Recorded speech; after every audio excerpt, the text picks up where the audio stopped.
नमस्ते बच्चों आपके लिए एक और नया सवाल लेकर हम आए हैं। सवाल आपका दिया हुआ है कि यदि log x बराबर m प्लस एन तथा log y बराबर m माइनस एन, तब log 10x upon y square का मान क्या होगा। तो इन दोनों की वैल्यू हमको दी हुई है और इसकी वैल्यू हमको फाइंड करनी है।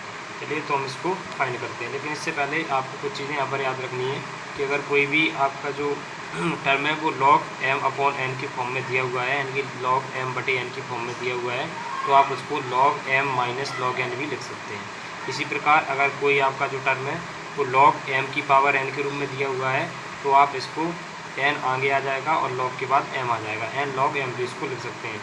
इसी के साथ आपको एक चीज़ और याद रखनी है कि log m इंटू एन के रूप में अगर कोई चीज़ लिखी है तो आप इसको log m plus log n लिख सकते हैं। ये कुछ log की प्रॉपर्टीज़ होती हैं। तो चलिए अब अपने सवाल को सॉल्व कर लेते हैं।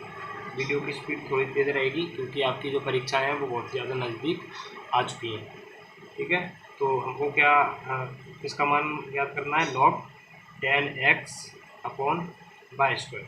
ठीक है, अब इसको आप देख सकते हैं कि ये जो संख्या है वो इस फॉर्म में लिखी हुई है। ठीक है, तो इसको हम इसी रूप में तोड़ेंगे।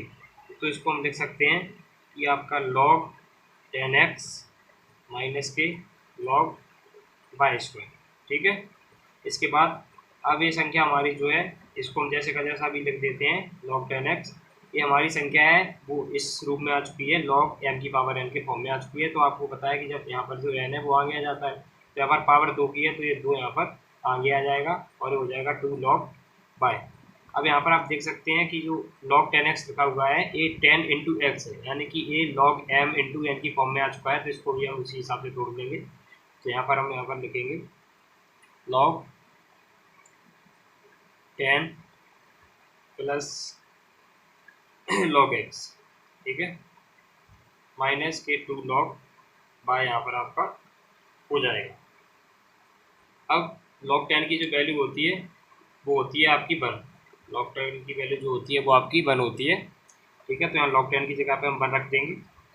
इसके बाद log x की वैल्यू हमको सवाल में क्या दी हुई है, log x की वैल्यू हमको सवाल में दी हुई है m प्लस n। तो यहाँ पर हम लिखेंगे m प्लस n, माइनस है तो माइनस आ जाएगा, 2 है तो 2 आ जाएगा। log y की वैल्यू हमको सवाल में क्या दी हुई है, log y की वैल्यू हमको दी हुई है m माइनस n। ठीक है, तो यहाँ पर जो आपका सवाल है यहाँ पर हम उसको y की वैल्यू इसमें पुट कर देंगे। ठीक है, यहाँ पर इसको जैसे का जैसा हम लिख लेंगे और यहाँ पर जब 2 में m का गुणा होगा तो ये हो जाएगा 2m, और जब माइनस n का माइनस में गुणा होगा तो ये होगा प्लस के 2m। ठीक है, यहाँ पर हम देख सकते हैं कि आपका जो माइनस 2m है उसमें से प्लस का एक m चला जाएगा, तो आपका बचेगा 1 माइनस का m, और यहाँ जो प्लस का 2n है और एक प्लस का n है, जब दोनों जुड़ जाएंगे तो ये आपका हो जाएगा 1 माइनस m प्लस के 3m। ठीक है, अब हम देख लेते हैं हमारा कौन से ऑप्शन में दिया हुआ है। तो 1 माइनस m प्लस 3n ये आपका दिया हुआ है हमारे ऑप्शन नंबर बी में, तो आपका ऑप्शन नंबर बी सही आंसर हो जाएगा। चलिए अपने नेक्स्ट क्वेश्चन की तरफ चलते हैं। तो बच्चों आपका जो अगला क्वेश्चन है वो रिलेटेड है आपका लाभ हानि से। ठीक है, तो इसमें हमारा सवाल दिया हुआ है कि चंदू ने एक घड़ी अंकित मूल्य पर 10% बट्टा प्राप्त करने के बाद खरीदी और उसे अंकित मूल्य पर बेच दिया। चंदू को कितने प्रतिशत का लाभ हुआ, यानी कि इसमें हमें लाभ प्रतिशत ज्ञात करना है।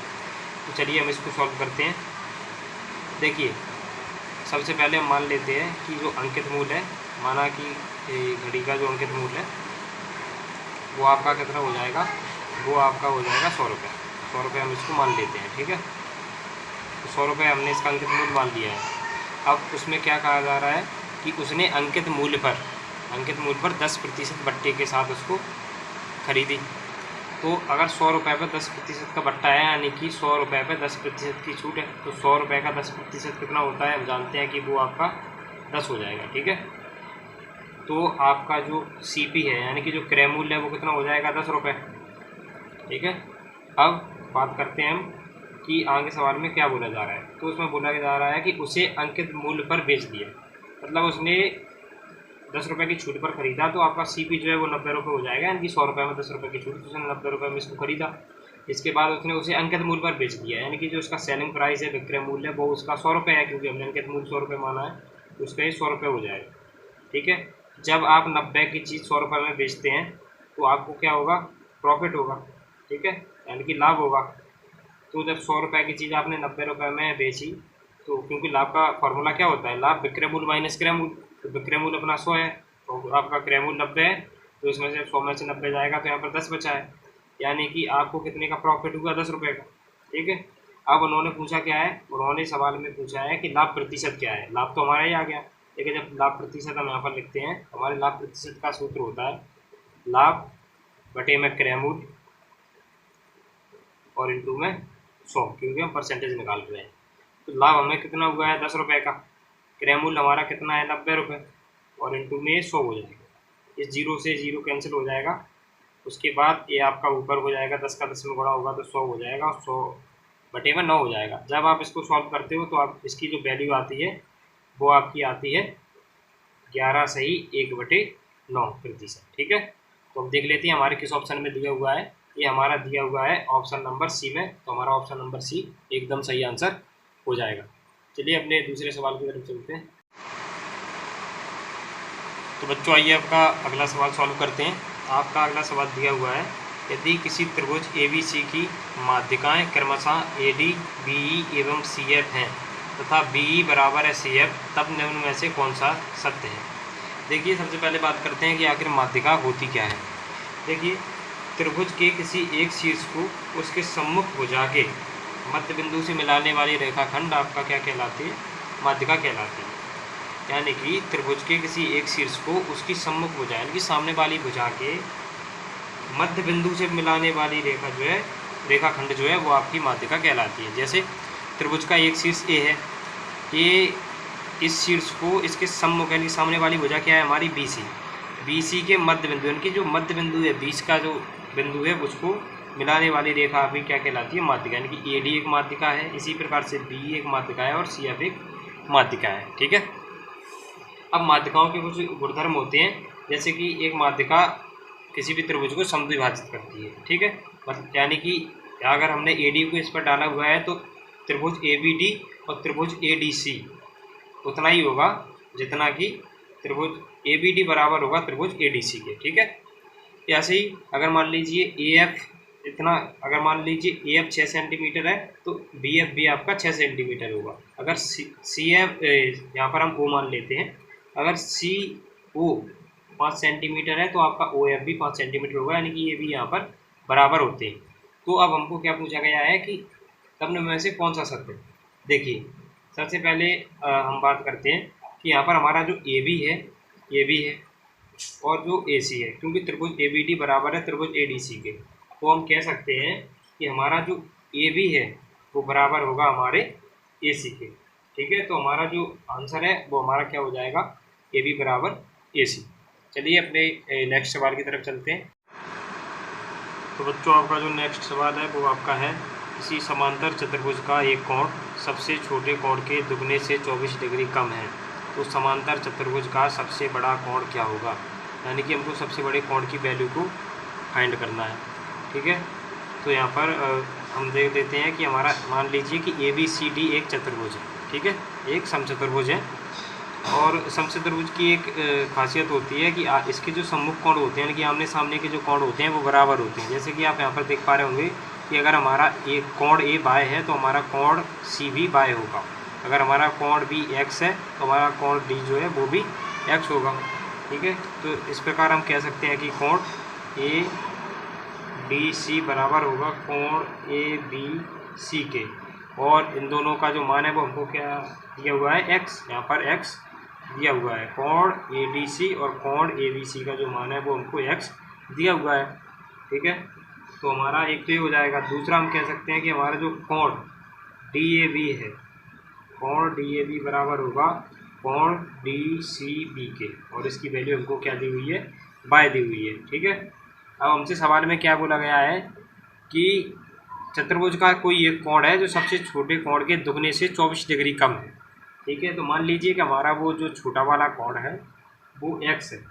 ठीक है, तो हम लिखेंगे कि हमारे जो बाय बराबर हो जाएगा, X कितनी बार है, 2 बार है, तो यहाँ पर 2X माइनस, क्योंकि हमने क्या बोला है यहाँ पर कि जो कोण के दुगने से, यानी कि हमारा जो सबसे छोटा कोण X है, X के दुगने से 24 डिग्री कम है, तो इसको हम ऐसे लिख सकते हैं। ठीक है, ये हमारा समीकरण नंबर 1 हो जाएगा। अब हम जानते हैं कि कोई भी चतुर्भुज जो होता है उसके चारों कोणों का जो योग है वो होता है 360 डिग्री, क्योंकि 90 डिग्री का कोण यहाँ बनता है, 90 डिग्री का यहाँ बनता है, 90 डिग्री यहाँ, 90 डिग्री यहाँ, तो 4 नाम 36, 360 डिग्री का यहाँ पर हो जाएगा। ठीक है, तो हम कह सकते हैं कि जो हमारा x plus y plus x plus y बराबर जो होगा वो अपना कितना होगा, 360 डिग्री हो जाएगा। ठीक है, अब यहाँ पर 2x है तो ये हो जाएगा 2x प्लस के 2y बराबर 360 डिग्री। ठीक है, 2 को यहाँ से कॉमन ले लेते हैं तो ये हमारा आ जाएगा x प्लस वाई बराबर 360 डिग्री, और यहाँ से 2 से 360 को हम काट देते हैं तो हमारा आ जाएगा x प्लस वाई बराबर 180 डिग्री। ठीक है, 180 डिग्री यहाँ पर हमारा आ जाएगा। ठीक है, अब हम इसके बाद क्या करेंगे, इसके बाद हम जो हमारा समीकरण 1 है, हमारा समीकरण 1 है उसको हम यहाँ पर लिखेंगे समीकरण 1 से। ठीक है, समीकरण 1 हमारा क्या दिया हुआ है, y बराबर 2x माइनस के 24। ठीक है, ये हमारा समीकरण 1 दिया हुआ है। अब इसमें हम क्या करेंगे, वाले समीकरण नंबर 2 इसको दे देते हैं। समीकरण 2 में हम y का जो मान है वो यहाँ पर इसमें रखेंगे। ठीक है,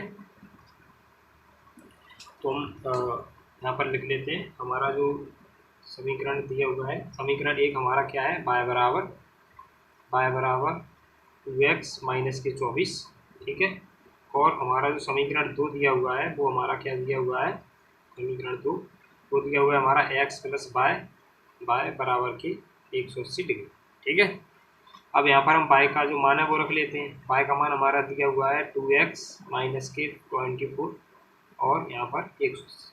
ठीक है, यहाँ पर x का x आ जाएगा, ये 2x आ जाएगा, माइनस के 24 आ जाएगा और यहाँ पर 180 आ जाएगा। अब इन दोनों को हम जोड़ देते हैं, ये हो गया हमारा 3x और 24 उधर निकल जाएगा तो 180 प्लस 24। ठीक है, ये हमारा 3x हो जाएगा और जब हम इसको जोड़ेंगे तो ये हमारा हो जाएगा 204। ठीक है, 3 से इसको काट देंगे तो x की वैल्यू हमारी कितनी आ जाएगी, 18 3 8 24। ये हमारा क्या आ गया, ये हमारा सबसे छोटा वाला कोण आ गया है। ठीक है, अब हम क्या करेंगे, हम इसमें देखेंगे कि हमसे क्या बोला गया था, हमको y का मान ज्ञात करना है तो x का मान समीकरण 1 में हम रख देंगे। तो y बराबर रखेंगे 2 गुणा 68 माइनस के 24। ठीक है, तो इसको हम इसका मल्टीप्लाई करेंगे तो 2 8 16 हासिल 1 2 6 12 और 1 13। ठीक है, माइनस का आपका हो जाएगा 24। तो जब 136 में से 24 जाएगा तो ये हमारा हो जाएगा 112 डिग्री।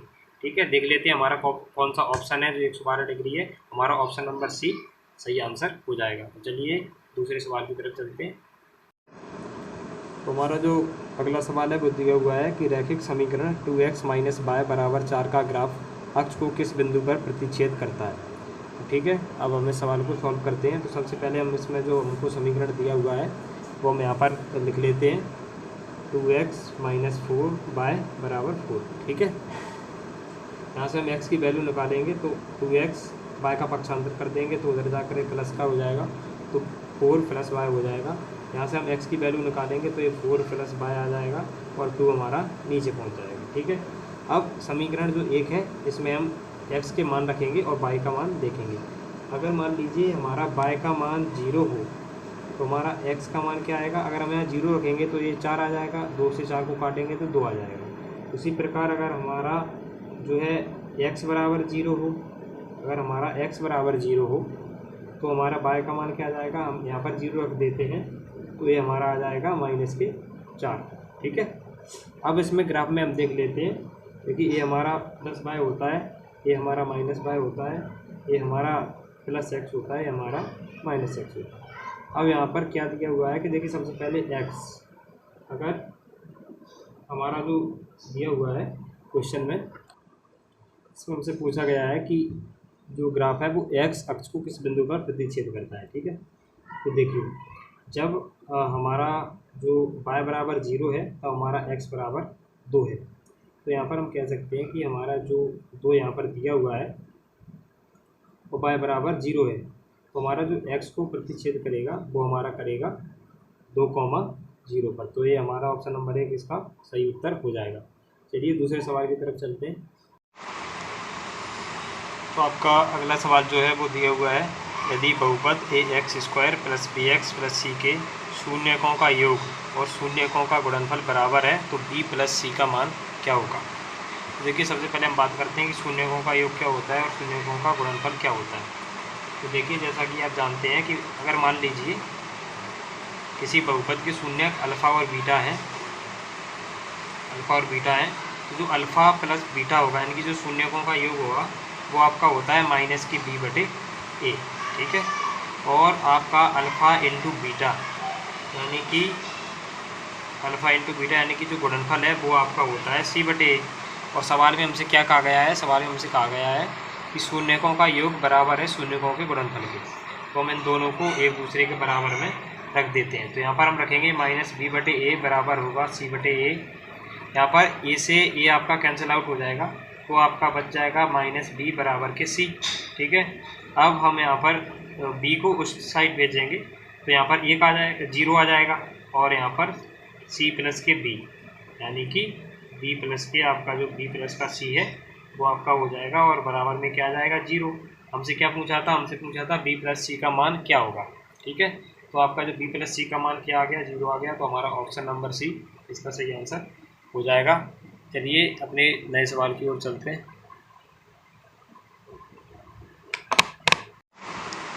तो आपका जो अगला सवाल दिया हुआ है वो दिया हुआ है कि कोई धन ए बी सी डी में 5:2:4:3 के अनुपात में बांटा गया है। यदि सी को डी से 1000 अधिक मिला तो बी को प्राप्त धन है। देखिए सबसे पहले हम एक काम करते हैं कि इनको मान लेते हैं कि इनका जो हिस्सा है वो आपका क्या है, 5x A/B/C/D, ठीक है। ए का जो हिस्सा है वो 5x है, बी का जो हिस्सा है वो 2x है, और सी का जो हिस्सा है वो 4x होगा, और डी का हिस्सा 3x होगा, ठीक है। अब इन दोनों को हम टोटल करके पहले जोड़ लेते हैं। कितना हो रहा है, इसका हो रहा है 5 2 7 7 4 11 11 3 15, ठीक है। अब यहाँ पर हम देख लेते हैं कि सवाल में हमसे क्या बोला गया है। हमसे सवाल में बोला गया है यदि सी को डी से 1000 अधिक मिला, ठीक है, सी को डी से 1000 अधिक मिला, यानी कि सी को यहाँ पर कितना ज़्यादा मिला है। यहाँ पर हम सी और जो डी का जो वो देखेंगे अंतर, तो यहाँ पर 4x है और यहाँ पर 3x है, यानी कि जो सी को डी से है वो x ज़्यादा मिला हुआ है, ठीक है। तो यहाँ पर हम देखते हैं कि इसका जो अंतर है वो क्या होगा, और इस x की वैल्यू हमको क्या दी हुई है, 1000, क्या दी हुई है, 1000। तो हम कह सकते हैं कि जो 1000 है वो हमारी x की वैल्यू है, और हमसे क्या पूछा हुआ है, b को प्राप्त धन कितना है। b को यहाँ पर कितना हिस्सा मिला है, 2x, तो यहाँ पर हम कितना लिखेंगे, यहाँ पर लिखेंगे 2x इंटू में, तो x से x आपका कैंसिल आउट हो जाएगा, और 2 का जब 1000 में बड़ा होगा तो आपका आंसर आ जाएगा 2000। तो हम कह सकते हैं कि जो b को जो धन मिला हुआ है वो कितना मिला हुआ है, 2000 रुपये उसको मिला हुआ है। तो आशा करता हूँ कि ये सवाल भी आपको समझ में आया होगा। चलिए अपने दूसरे सवाल की तरफ चलते हैं। तो आपका जो नेक्स्ट क्वेश्चन है वो दिया हुआ है, यदि समीकरण 2x² - 5x + b = 0 के मूलों का अनुपात 2:3 है, तब b का मान क्या होगा, ठीक है। तो इसमें हम देख लेते हैं कि सबसे पहले देखेंगे कि जो हमको समीकरण दिया हुआ है उसको हम यहाँ पर लिख लेते हैं। तो हमने लिख लिया 2x² - के 5x + के b = 0। अब हमारा जो एक मानक समीकरण होता है ax² + के bx + के c = 0, इससे हम इस समीकरण की तुलना कर देते हैं, जिससे हमें a का, b का और c का मान मिल जाएगा। a का मान 2 आ जाएगा, b का मान 5 आ जाएगा, c का मान b आ जाएगा। हमें पता है कि मूलों का योग, क्योंकि हमने भी पिछले वाले क्वेश्चन में देखा था कि मूलों का जो योग होता है वो होता है हमारा माइनस की b बटे a, ठीक है। और गुणनफल जो हमारा होता है वो हमारा होता है c बटे a। तो हमको, और यहाँ सवाल में क्या दिया हुआ है, हमको दिया हुआ है कि जो मूलों का अनुपात है वो 2:3 है। तब मान लेते हैं कि मान लीजिए एक मूल हमारा 2α है और दूसरा मूल हमारा 3α है, ठीक है। तो जब हम इन दोनों का योग निकालेंगे, इनकी 2α + के 3α बराबर b माइनस के b बटे a होता है, तो माइनस आ गया, b का मान 5 है तो 5 आ जाएगा, और a का मान 2 है तो 2 आ जाएगा। यहाँ पर इन दोनों को जोड़ेंगे तो ये 5α हो जाएंगे, बराबर में माइनस के 5 बटे 2 यहाँ पर दिया हुआ है, 5 से 5 कैंसिल आउट हो जाएगा, अल्फ़ा का मान माइनस के 1 बटे 2 आ जाएगा, ठीक है। अब हम इसका जो है वो गुणनफल देख लेते हैं। गुणनफल यानी कि 2α × 3α बराबर c बटे a होता है। तो जब हम 2α और 3α का गुणा करेंगे तो c का मान हमारे पास b दिया हुआ है, b रख देंगे, a का मान हमारे पास 2 दिया हुआ है, 2 रख देंगे, ठीक है। जिन दोनों का गुणा करेंगे तो हमारा 6 अल्फा स्क्वायर हो जाएगा, बराबर में b/2 आ जाएगा। 6 का यहाँ पर 3 गुणा हो जाएगा तो हमारा अल्फा स्क्वायर बराबर आ जाएगा b/12। ठीक है, अल्फा का मान हमने पहले निकाल चुके हैं, अल्फा का मान हमारा है -1/2 और इस पर स्क्वायर है तो इसका होल स्क्वायर कर देंगे, बराबर में b/12। इसका जब होल स्क्वायर करेंगे तो ये हमारा 1/4 आ जाएगा और बराबर में b/12। 4 से 12 कैंसिल आउट हो जाएगा, 3 बार जाएगा। ठीक है, यहाँ पर 1 बचेगा और b के नीचे बचेगा 3। जब 3 का इधर 3 गुणा हो जाएगा तो b बराबर आ जाएगा 3। सवाल में हमसे क्या पूछा गया था? सवाल में हमसे पूछा गया था कि b का मान क्या होगा, तो b का मान हमने कितना निकाल लिया? b का मान निकाल लिया हमने 3, तो हमारा ऑप्शन नंबर बी एकदम सही आंसर हो जाएगा। चलिए चलते हैं दूसरे सवाल की तरफ। देखिए हमारा अगला सवाल जो दिया हुआ है वो दिया हुआ है, कोई धन 3 वर्ष में चक्रवृद्धि ब्याज की दर से दुगना हो जाता है, तो वह धन कितने वर्षों में अपने आप का 16 गुना हो जाएगा। ठीक है, सबसे पहले हम देख लेते हैं कि हमारा जो चक्रवृद्धि ब्याज का जो फॉर्मूला होता है वो क्या होता है। ठीक है, हमारे जो चक्रवृद्धि ब्याज है उसका जो फॉर्मूला होता है वो हमारा होता है मूलधन इंटू 1 प्लस दर बटे 100। ठीक है, दर बटे 100 और यहाँ पर हमारा समय और माइनस के मूलधन। ठीक है, ये हमारा चक्रवृद्धि ब्याज का फॉर्मूला होता है। अब हमारा जो मिश्र धन का जो फॉर्मूला होता है वो हमारा होता है P इंटू में 1 प्लस r/100। यहाँ पर हमारी जो पावर है वो टी किया जाती है। ठीक है, इसको हम समीकरण नंबर 1 मान लेते हैं। अब आगे हम क्या करेंगे, हमसे सवाल में क्या बोला गया है कि कोई धन 3 वर्ष में चक्रवृद्धि ब्याज की दर से दोगुना हो जाता है, यानी कि कोई धन है P जो 2P हो जाता है। कब हो जाता है? जब हमारे पास कितना वर्ष होते हैं, कितने वर्ष में हो जाता है? हमारे 3 वर्ष में। तो यहाँ पर हम T का मान 3 रख देंगे। ठीक है, और यहाँ हम P से इसको P को कैंसिल आउट कर देंगे तो हमारा 1 प्लस r/100 और इस पर जो पावर है 3 की और बराबर में हमारा कितना आ जाएगा? 2 आ जाएगा। इसको हम समीकरण नंबर 2 दे देते हैं। ठीक है, हमको ज्ञात करना है कि हमारा कोई धन अपने आप का 16 गुना कितने साल में हो जाएगा। ठीक है, तो यहाँ पर हम क्या करेंगे, तो समीकरण नंबर आपको 2 दिख रहा है, इस पर हम इसकी सबसे पहले यहाँ से P से P कैंसिल आउट कर लेंगे। हमारे पास बचेगा 1 प्लस का r/100 और इसका होल स्क्वायर T आ जाएगा और यहाँ पर 16। तो हमारा ए समीकरण नंबर 2 हमारा दिख रहा है, इस पर हम क्या करेंगे, इसकी पावर 4 कर देंगे, यानी कि 1 प्लस r/100, इसकी पावर 3 और इसकी पावर 4 और यहाँ पर आपकी जो 2 की पावर है इसको भी हम 4 कर देंगे। ठीक है, अब इसका क्या आ जाएगा, क्योंकि देखिए इसका और इसका आपस में गुणा हो जाएगा तो ये हमारा क्या आ जाएगा, ये हमारा आ जाएगा 1 प्लस r/100।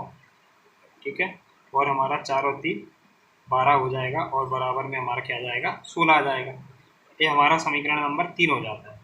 अब हम क्या करेंगे, समीकरण नंबर 1 और समीकरण नंबर जो हमारा यहाँ पर क्या है, समीकरण नंबर 1 की और समीकरण नंबर 3 की आपस में तुलना कर देंगे। ठीक है, समीकरण नंबर 1 व समीकरण की समीकरण नंबर 2 से तुलना करने पर।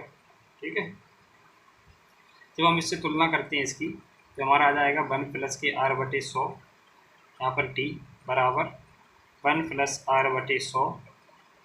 ठीक है, यहाँ पर 12। तो जब T का यहाँ पर देखेंगे, यहाँ T का मान जब इससे तुलना करेंगे तो T बराबर कितना आ जाएगा, 12। यानी कि जो कोई धन है अपने आप का 12 वर्ष में चक्रवृद्धि ब्याज की दर से 16 गुना हो जाएगा। तो हमारा ऑप्शन नंबर कौन सा, ऑप्शन नंबर डी हमारा सही आंसर हो जाएगा। तो अगर वीडियो अच्छा लगा तो वीडियो को लाइक करें, चैनल को सब्सक्राइब करें। अगर आपका कोई भी क्वेरीज है तो आप इसको कमेंट में बता सकते हैं। ठीक है, मिलते हैं वो नई वीडियो में, तब तक के लिए जय हिंद, धन्यवाद।